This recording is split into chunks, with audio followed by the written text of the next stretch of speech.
Oi, meus amores, tudo bem com vocês? Eu espero que esteja. Como vocês já podem ter visto aí o título, esse vídeo vai ser um pouquinho especial e eu acredito que também seja um pouco triste também, assim, entre aspas, né? Eu vou contar um pouquinho da minha história, um pouco da minha infância. E eu não sei se eu vou conseguir contar pra vocês, não sei se eu vou conseguir concluir esse vídeo. Então, se eu postei, se vocês estão vendo, é porque eu consegui sim concluir ele pra vocês. Porque é um vídeo que, uma história, na verdade, que mexe muito comigo ainda. É muito difícil pra mim ainda olhar essa parte da minha vida e ver como ela foi triste, né? Como ela foi... como aconteceu as coisas. Mas eu sei que tudo tem um propósito, tudo tem a permissão de Deus, e se aconteceu é porque era para acontecer, não tinha outra forma de acontecer, mas estamos aqui, e toda vez que eu levanto de manhã eu agradeço a Deus por mais um dia, mais um fôlego de vida, e por ele ter escrito a minha história dessa forma, porque talvez se ele não tivesse escrito dessa forma, eu não estaria aqui, talvez essa Vanusa não existiria também.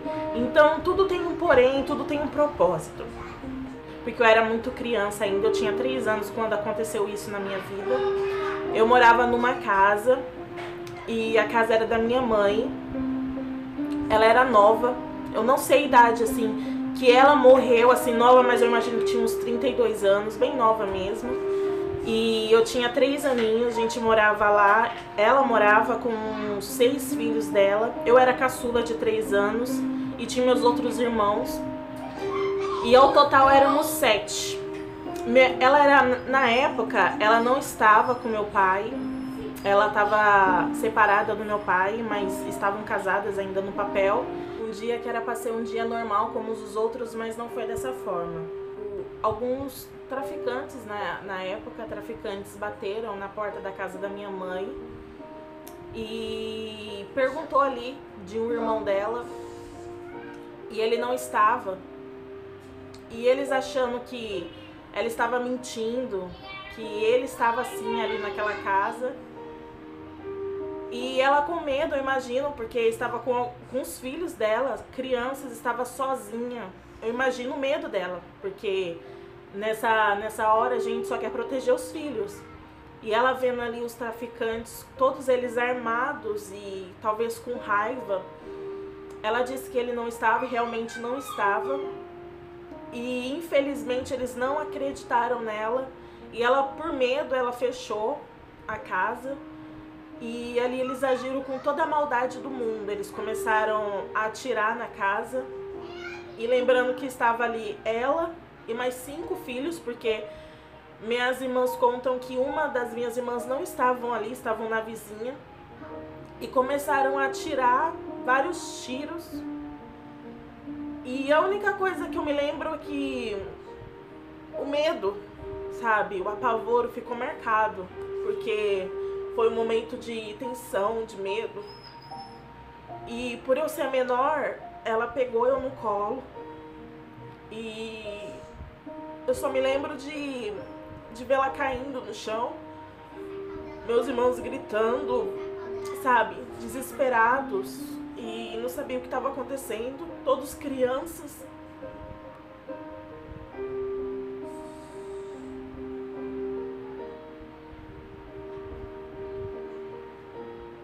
Infelizmente, um tiro acertou no abdômen dela. E ali as vizinhas começaram a entrar em contato com a ambulância e tal, enfim. Chegou uma viatura. Lembro que a minha avó materna chegou também. E colocou eu dentro da viatura, os meus irmãos, e ela veio a óbito. Ela não resistiu. Eu fui morar com a minha avó materna. E os meus irmãos foram morar com a minha tia, porque não tinha como uma pessoa cuidar de 6 crianças de uma vez só.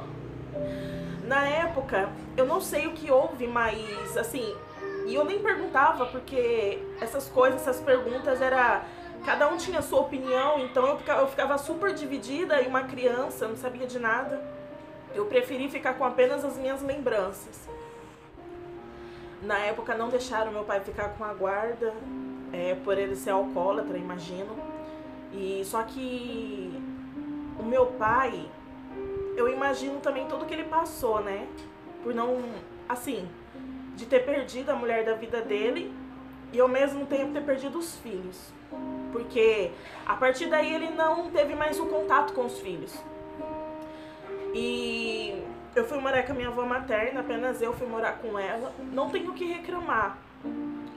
A minha avó materna foi uma mulher maravilhosa na minha vida. Até o dia que eu saí de lá pra ir morar com a minha irmã. E assim, ela foi aqui, batalhou mesmo, é uma batalhadora mesmo. Eu amo muito ela. E assim, foi uma infância bem difícil. Porque a gente sonha, né? A gente é criança. E a gente sabe como faz falta uma mãe, como faz falta um pai na vida de uma criança.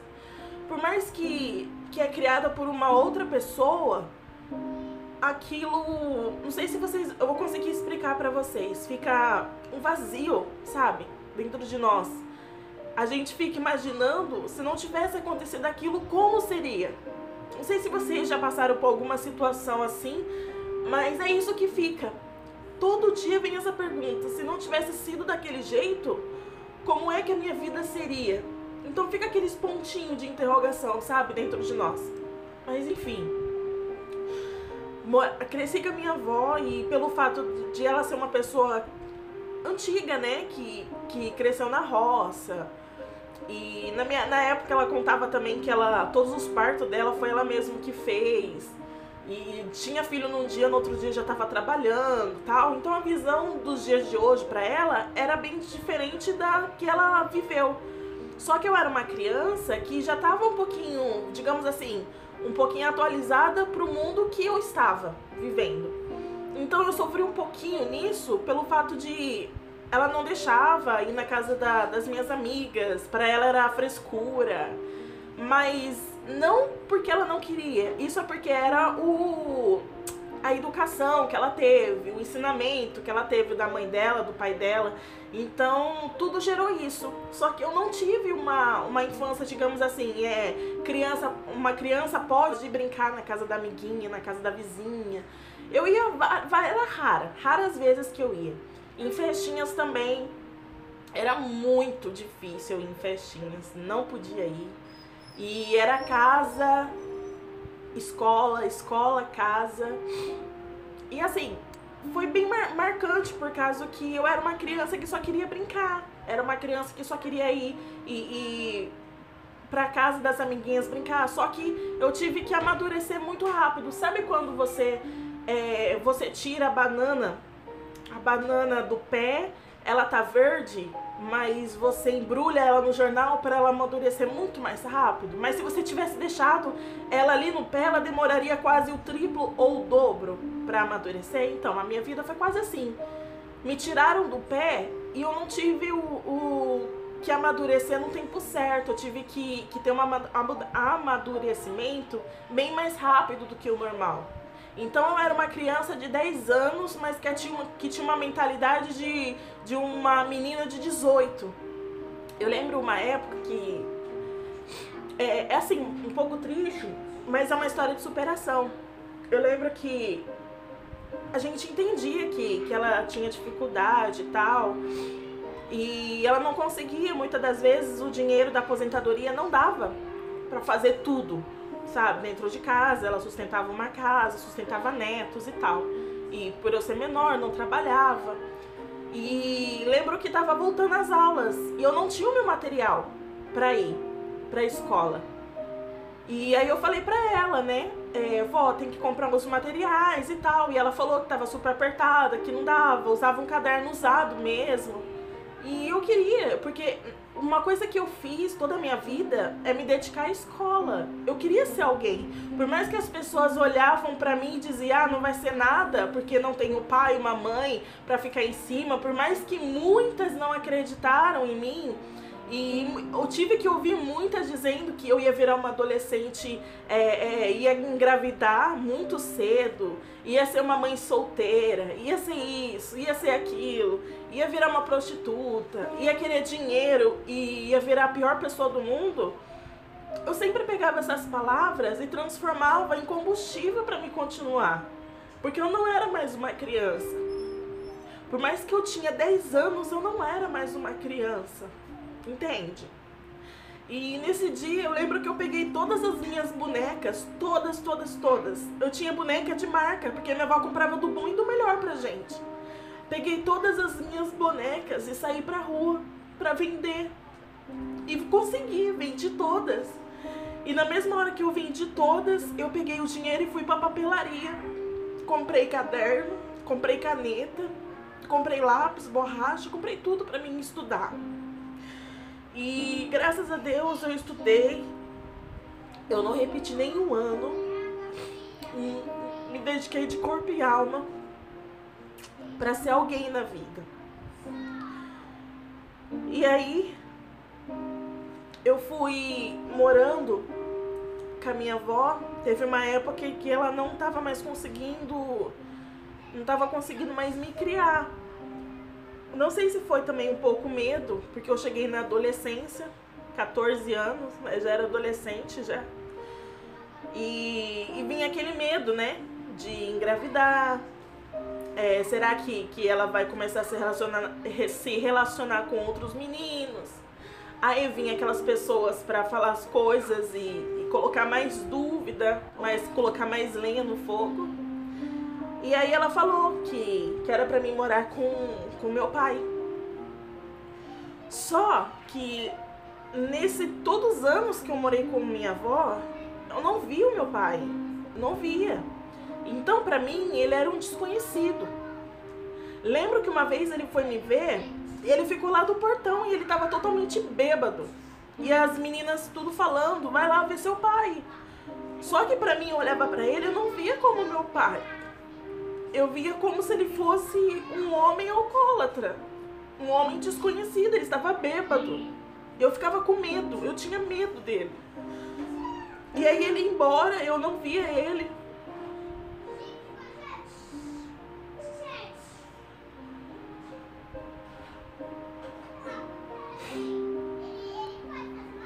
Quantas vezes ele foi lá me ver, eu não queria ver ele porque eu tinha medo.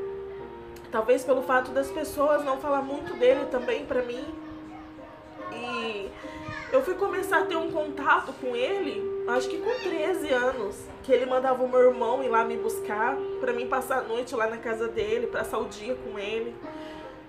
E nisso foi muitas poucas vezes que eu morava com a minha avó e eu tive contato com ele. O que aconteceu? Resumindo, chegou o dia de eu sair da casa da minha avó.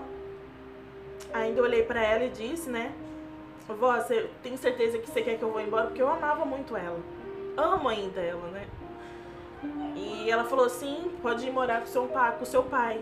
Só que nisso tinha uma irmã que me chamou pra ir morar com ela. Eu tinha mais contato com essa irmã. E aí eu fui morar com a minha irmã. E nessa casa da minha irmã, meu pai ia muito lá. Porque os dois eram muito inseparáveis. Então eu acabei tendo um contato com ele. E num dia a gente conversava, no outro dia eu cumprimentava. Num dia minha irmã saiu, eu tinha que fazer a marmita dele, né? Porque ele trabalhava de pedreira, eu fazia a marmita dele. E papo vai, papo vem. A gente começou a se conhecer. E eu posso dizer pra vocês que foi algo meio que... uma coisa meio que... se você for ver, foi impressionante o que aconteceu entre nós dois. Porque meu pai, ele se transformou no meu melhor amigo. Sabe? O contato que a gente começou a ter. Mas nisso a gente começou a ter esse contato quando eu tinha 15 anos. Morei com a minha irmã. Foi gostoso o contato que eu tive com ele, sabe? Ele me entendia. Eu contava as coisas pra ele. Ele, assim, eu nem terminava de contar, ele terminava, porque a gente se entendia. E a gente sentava na arinha da casa da minha irmã. Nossa, mas a gente ria muito, porque a gente começava a conversar que parecia realmente dois amigos de escola, contando as coisas um pro outro. Ele tinha os defeitos dele, infelizmente ele era uma pessoa alcoólatra. Ele não se dava com... não conseguia controlar a bebida na vida dele. Mas o sonho dele era entrar comigo na igreja. Na verdade era entrar com alguma das filhas na igreja, mas como as minhas irmãs já eram todas migadas, já estavam todas casadas, mas não no papel, o contato que a gente teve foi muito gostoso mesmo. Eu contava as coisas pra ele sem ter medo, porque eu não via ele como meu pai, eu via como ele meu amigo, meu melhor amigo. Ele poderia me dar, chamar minha atenção, mas eu aceitava, porque eu sabia que ele queria meu bem. Então foi uma coisa meio que parece que em todos aqueles anos que a gente ficou afastado, parece que o sentimento veio mais forte ainda. Porque talvez você ame seu pai porque ele é seu pai, mas eu amei meu pai porque ele se transformou no meu melhor amigo. E teve várias outras histórias que eu vou gravar um outro vídeo pra contar pra vocês, mas o sonho dele era entrar comigo na igreja. A gente realizou esse sonho, a gente entrou na igreja e meu casamento também foi muito difícil. A gente conseguiu porque a gente teve que correr atrás de tudo sozinho, eu e meu esposo. Vou gravar um vídeo contando isso pra vocês também. Só que ele entrou comigo na igreja. E eu lembro que quando a gente estava entrando na igreja, eu segurei o braço dele, eu falei assim: pai, eu tô tão nervosa que eu acho que eu vou cair. Aí ele falou assim: não cai não, porque senão eu caio junto, porque eu tô morrendo de vergonha também. Então foi um dia que realmente ficou marcado. E eu comecei a trabalhar, uma semana ou 2 semanas antes do meu casamento, eu comecei a trabalhar. E assim, eu conseguia ver tudo que eu ia poder fazer por ele, sabe? Eu ia poder ajudar ele, eu ia poder dar uma atenção a mais nisso, que ele não tava conseguindo se controlar na bebida, tava fazendo mal pra ele. E aí eu ficava pensando: nossa, eu vou poder ajudar meu pai. E aí ele começou a adoecer, ficar doente. Eu lembro que eu saí uma vez do serviço, eu morava quase perto da casa dele, uns 2 bairros pra baixo, já casada. Aí eu lembro que eu saí do serviço e já fui lá ver ele. Aí eu dei uma bronca nele ainda, ele sentado no sofá. Eu falei: pai, você tem que parar de beber, isso tá fazendo mal pra você. Eu vou começar a vir todo dia aqui pra pegar no seu pé. E fui pra casa. E aí, conversando com meu esposo, era numa semana, eu conversando com meu esposo, eu falei pra ele: nossa, agora eu tô trabalhando, meu primeiro emprego, assim, registrado na carteira. Eu falei: eu vou começar a ajudar meu pai. Eu já tinha chamado ele pra ir no domingo, almoçar em casa. Seria meu primeiro almoço que ele ia na minha casa, na minha casinha, porque eu tinha acabado de casar. Eu tava ajeitando as coisas, fazia eu acho que 2 meses. Eu tava ajeitando as coisas e quando ficou tudo certinho, eu falei: eu vou chamar meu pai pra vir almoçar aqui. E comecei a planejar esse almoço com ele, tudo. E quando foi numa segunda-feira, eu conversei com meu esposo, eu falei pra ele que tava chegando o Dia dos Pais e eu ia fazer uma surpresa pro meu pai, eu ia comprar um relógio que ele gostava muito. Falei: vou comprar um relógio pra ele. E eu sonhando com o Dia dos Pais, porque seria o primeiro Dia dos Pais que eu ia conseguir comprar algum presentinho pra ele, sabe? Do jeito que eu queria. E nisso, foi na segunda-feira, quando foi na segunda-feira eu fui trabalhar. E voltando do serviço, esperando meu esposo, aí de segunda pra terça, me deu uma dor tão forte no meu peito, sabe? Uma dor tão forte que eu comecei a chorar sem parar. Eu lembro desse dia até hoje. Eu comecei a chorar sem parar. E falei pro meu esposo: eu não sei o que tá acontecendo, mas tô com uma dor tão forte no meu peito. E tá doendo demais. Ele até achou que era alguma coisa, que eu tava passando mal. Eu falei: não é dor de que eu me machuquei alguma coisa. É sentimento, sabe? Um aperto tão grande. E passei a noite chorando. Quando foi na terça-feira eu fui trabalhar, ainda triste ainda, porque aquele sentimento ainda tava forte. saí do serviço, fui pra casa. Eu trabalhava meio período, saí 2 horas do serviço, fui pra casa. E quando eu cheguei na minha casa, a minha irmã ligou pra mim e falou: Vanusa, vem pra cá que é urgente. Eu fui em 5 minutos, porque eu achei que tinha acontecido alguma coisa com eles, sabe? Infelizmente, quando eu cheguei lá,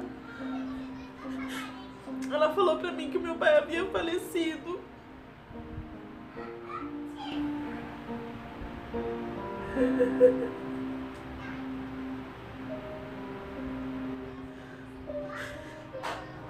Ele havia passado mal na rua, acabou misturando bebida com medicação. Ele não podia beber porque ele estava tomando medicação e acabou misturando. Ele ficou, o que mais doeu é que ele ficou horas ali deitado no chão passando mal e as pessoas já achando que era só um alcoólatra e não deu a mínima pra ele. E o meu avô, quando chegou lá, levou ele no hospital, os médicos falaram que já não podia fazer mais nada.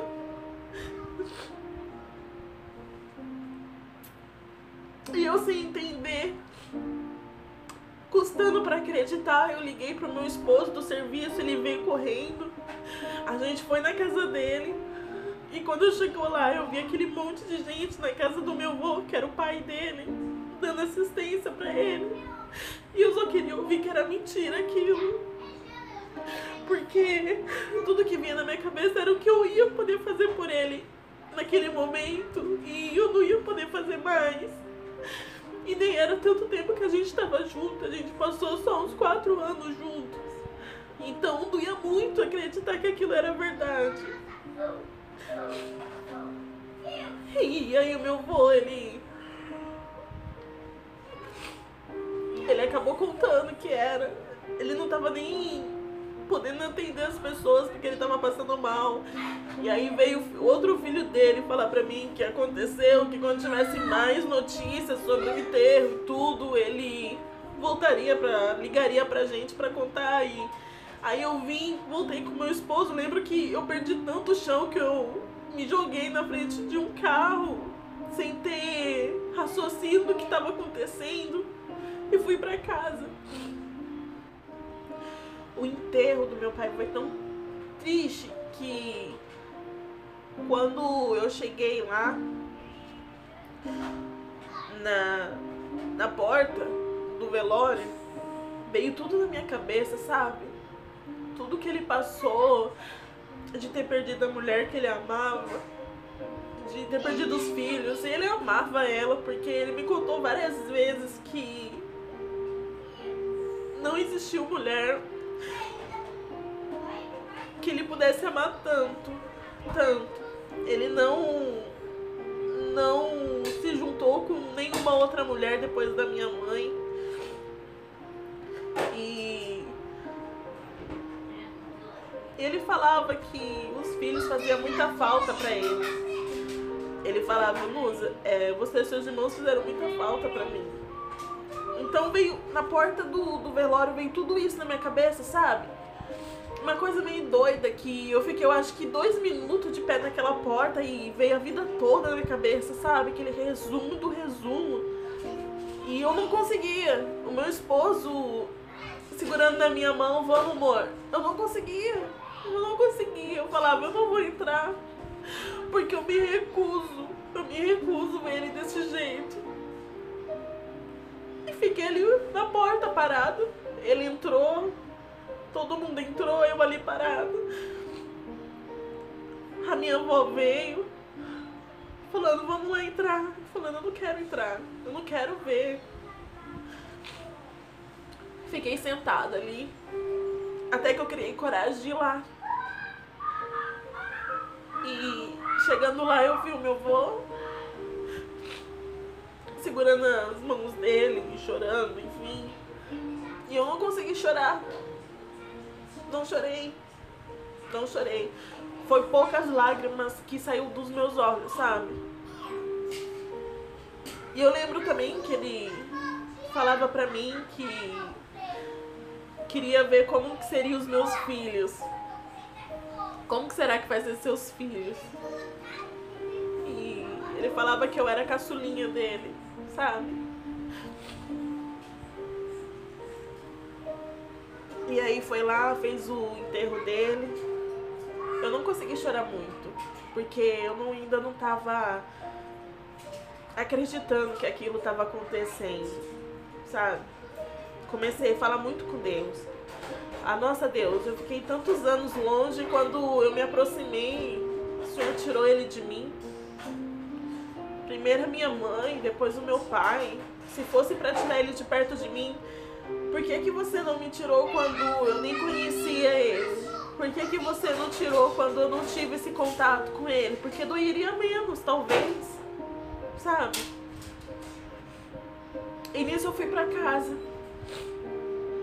Fui pra casa e foi escurecendo.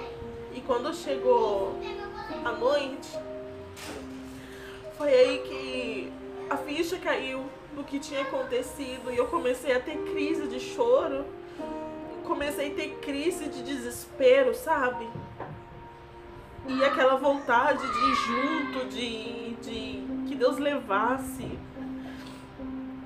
E comecei a chorar, mas eu chorei tanto que doía, sabe? Doía o peito de tanto choro, eu queria gritar, eu queria sumir dali. Foi quando caiu a ficha do que ele não ia voltar mais. Isso era, eu acho que uma quarta-feira, e no domingo ele ia almoçar na minha casa. E eu já tava planejando as coisas pra ele vir. E eu olho pra vida da minha mãe e do meu pai e eu vejo que eles tiveram sonhos interrompidos. Porque a minha mãe teve os sonhos delas interrompidos. Ela tinha muito mais coisa pra fazer, pra realizar. Ela era uma pessoa muito dedicada. As pessoas que eu tenho contato hoje, que chegou a conhecer minha mãe, falam: nossa, a sua mãe era uma mãezona. Ela era daquelas que juntava aquele monte de criança na casa dela e ela fazia as coisinhas pra comer, dava assistência, sabe? Era uma mãezona mesmo, não tinha o que reclamar. Até hoje eu passo na rua e tem pessoas que falam: ah, você não é filha da Dona Maria lá, que foi morta e tal. Nossa, sua mãe era maravilhosa, sua mãe era isso. Eu fico orgulhosa disso. Mas ela teve os sonhos delas interrompidos por muitas coisas ela poderia ter feito, sabe? Não teve a oportunidade de fazer. O meu pai, quantas coisas ele poderia ter feito se ele tivesse o contato com os filhos, e não foi tirada essa oportunidade dele, a oportunidade de criar os filhos dele, a oportunidade de estar mais com a gente. Ele não viu seus filhos crescendo, ele não teve a oportunidade de levar seus filhos para a escola. E pra mim é muito difícil olhar isso tudo ainda. Tem noites que ainda eu choro por isso, porque eu sinto falta. Porque o meu pai, como eu disse, ele era meu melhor amigo, eu contava as coisas pra ele. Eu sabia que eu poderia contar as coisas pra ele e ele não ia sair espalhando pra todo mundo. Eu lembro que quando eu tava triste, ele só olhava pra mim e falava: tem alguma coisa diferente em você. O que foi? Você brigou com a sua irmã? Então ele me conhecia, não precisava falar nada. Era só olhar pra ele me conhecer, sabe? E por mais que essa história foi muito triste, tudo isso, mas o que você quer dizer, Vanusa, com tudo isso? Dizer pra vocês que talvez a gente esteja perdendo tantas oportunidades por coisas bobas, por coisas mínimas. Talvez você tenha a oportunidade de fazer algo diferente hoje, você deixa pra amanhã. Talvez você esteja aí brigado com seu filho, brigado com seu pai, brigado com a sua mãe. E se esquece que a vida passa no sopro. No sopro. Uma tarde que era pra ser uma tarde normal, foi a tarde onde a vida da minha mãe acabou. Num dia que era pra ser um dia normal, onde meu pai só desceu como nos outros dias, desceu pra tomar uma dose, acabou acontecendo o pior. Ele teve um ataque na rua e morreu. Então, começa a rever as coisas que você passa, começa Começa a dar valor mais para as coisas, começa a dar valor mais para os momentos que você tem. Infelizmente, eu cresço com essa dor, mas eu sonhei com os dias que eu ia poder ter a minha família, ter os meus filhos, para poder ser uma mãe para eles, poder dar para eles aquilo que eu não tive. Hoje eu levo meu filho e minha filha na escola e eu vejo aquela criança triste lá atrás porque não tinha uma mãe e um pai para levar na escola. Hoje eu vou para uma reunião de pais, eu vou com a minha filha e eu vejo os olhinhos dela brilhando porque ela tá com a mãe dela. Ela fala pros amiguinhos, ó, essa é a minha mãe, sabe? E eu não tive isso nas reuniões de pais e meus avós. Mas todo mundo olhava e falava, é os seus avós? Cadê sua mãe? Cadê seu pai? Porque era reunião de pais. Então, por mais que foi difícil, eu não me tornei uma pessoa ruim. Talvez as pessoas usam isso como desculpa. Ah, eu tive uma infância ruim, eu tive uma infância triste, então por isso que eu sou o que eu sou hoje. Talvez as pessoas usam muito isso como desculpa, mas isso não quer dizer que só porque o seu passado foi ruim, o seu passado foi triste, que você deve se transformar numa pessoa triste. Eu choro, muitas das vezes eu choro, tem noites que eu choro. Só que eu tento olhar para isso como oportunidades. Eu tento aprender com tudo que eu passei. Eu tento dar valor mais, ser uma mãe, sabe, de valor para os meus filhos. Ser uma pessoa que eu não tive, uma mãe que eu não tive, ser para eles. E a necessidade de ter eles tão próximos de mim é muita, porque eu sinto falta até hoje, porque às vezes acontecem as coisas, ainda mais nos dias de hoje, que a gente não pode confiar em ninguém. E sinto falta de ter o meu pai aqui. Eu nem da minha mãe, porque eu não tive o contato muito com ela, eu não lembro, são poucas. Se não fosse por fotos, eu nem lembraria do rosto dela. Mas eu sinto falta de contar as coisas pro meu pai. Eu sinto falta de desabafar com meu pai. E no final do ano passado, eu fiz uma homenagem pros dois. Eu fiz uma tatuagem nas minhas costas, com um coração, e o Thiago, né, um grande amigo, eu contei a história pra ele e tentei transmitir numa tatuagem. Que o meu coração só bate hoje por causa da lembrança dos dois, por causa do amor dos dois. Porque se não fosse o amor dos dois, eu não estaria aqui. E por mais que esse amor foi separado, foi arrancado de uma tal forma, eles ainda vivem dentro de mim. E quando meu pai faleceu, o meu avô chamou a gente lá na casa do meu pai e falou, escolhe o que vocês querem para vocês poderem levar para casa. E eu lembro que a única coisa que eu peguei foi umas xícaras de café que a minha mãe tinha ganhado no chá de cozinha dela, de casamento. E quando eu tô muito triste, porque eu fico triste, gente. Eu sou humana. Eu fico triste. Tem dias que eu acordo triste. E quando eu tô assim, sentindo muita falta, eu pego essa xícara de café dela e eu coloco um café e tomo. É como se eu estivesse pegando na mão dela, sabe? Aquele sentimento de que, ela segurou essa xícara, sabe? Essa xícara foi dela. E eu tenho uma foto que a xícara sai na foto. E do meu pai, sempre que olho pros meus filhos, eu meio que falo, né? Nossa, pai, você ia adorar conhecer o Miguel e a Isabelle. Mas acontecem as coisas que a gente não sabe. A gente não sabe por que pessoas boas partem, mas a única certeza que eu tenho é que um dia todos nós vamos se ver de novo. E a nossa vida aqui na Terra é passageira. Então por isso que a gente tem que aproveitar cada minuto, cada oportunidade, cada chance que você tiver, agarre, lute, corra atrás. Lute hoje. Você tem que lutar hoje. Porque o amanhã não pertence a gente. Sabe? Pode acontecer tanta coisa. Então, não se apegue às coisas pequenas que te entristecem. Tenta pegar tudo aquilo que vem pra tentar te matar, te ferir, acabar com a sua vida. Tenta pegar tudo isso e transformar em combustível, assim como eu fiz. Quando muitos diziam que eu não seria nada, que eu seria uma prostituta, que eu seria uma favelada, que eu seria isso, aquilo, eu tentei pegar tudo isso e transformar em combustível.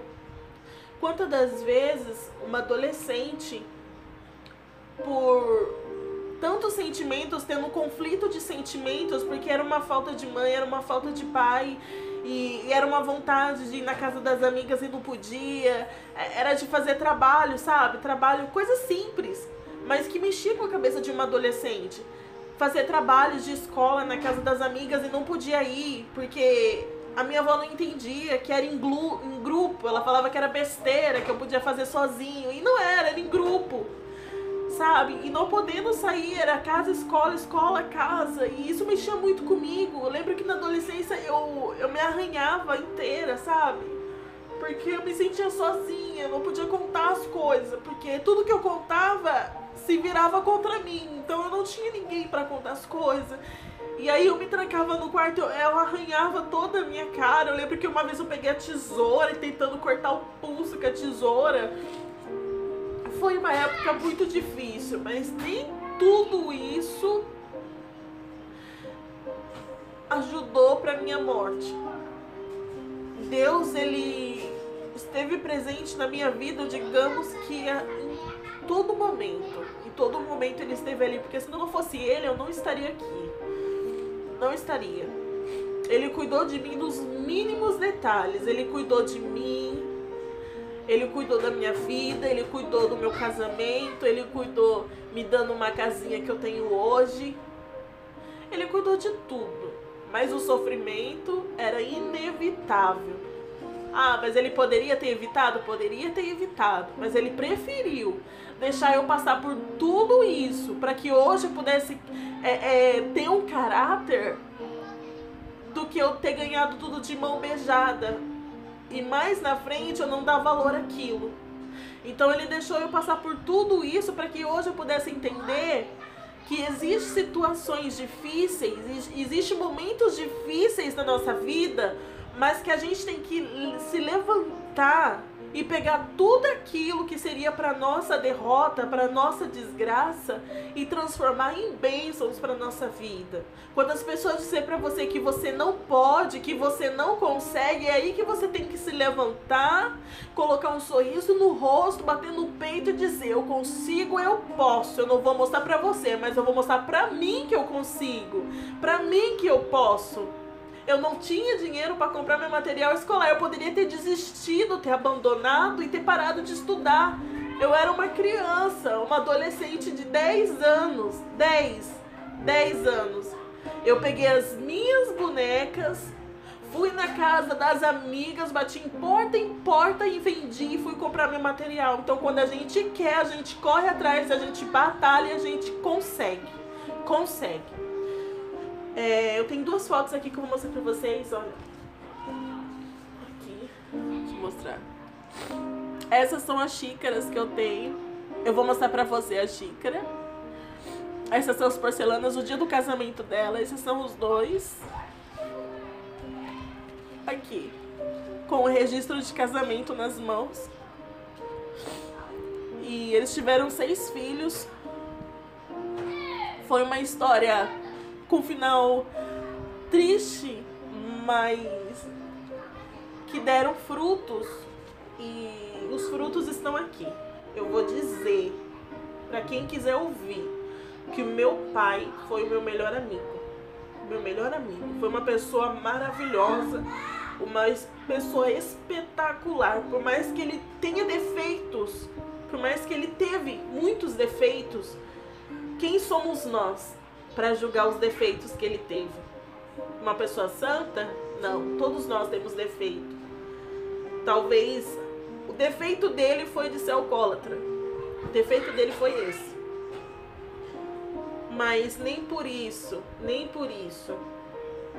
eu deixo de ter nas minhas veias o sangue dele e dela. Então é isso, gente. Espero que vocês tenham aprendido com esse vídeo. Ficou longo, mas eu queria contar tudo assim. Tem muito mais coisa pra contar, mas eu vou separar por títulos e vou contar pra vocês. Mas eu queria trazer muito essa história aqui pra vocês verem que nunca a gente deve julgar uma pessoa pela capa. Nunca julgar a pessoa pelo que você vê. Porque você não sabe o que tem por trás dessa pessoa. Você não sabe o que ela passou. Você não sabe o que ela enfrentou. O que ela tem até enfrentado dia após dia.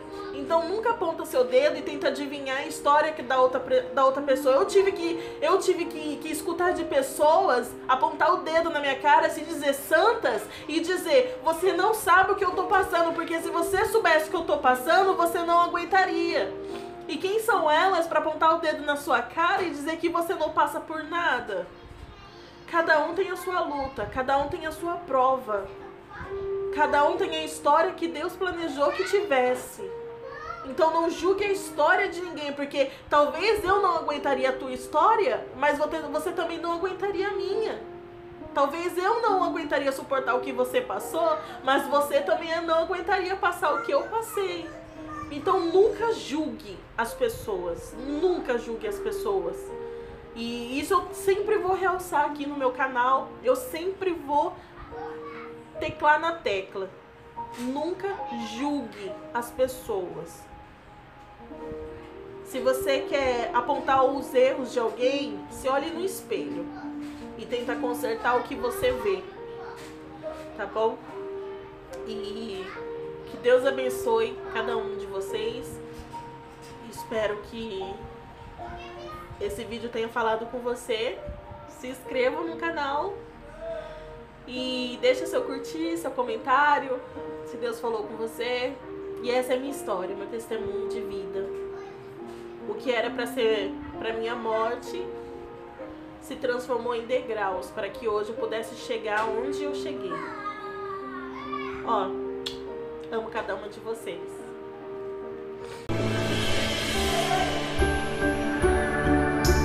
Nunca me deixou sozinho, sempre esteve aqui, me ensinando a caminhar e a perder meus medos.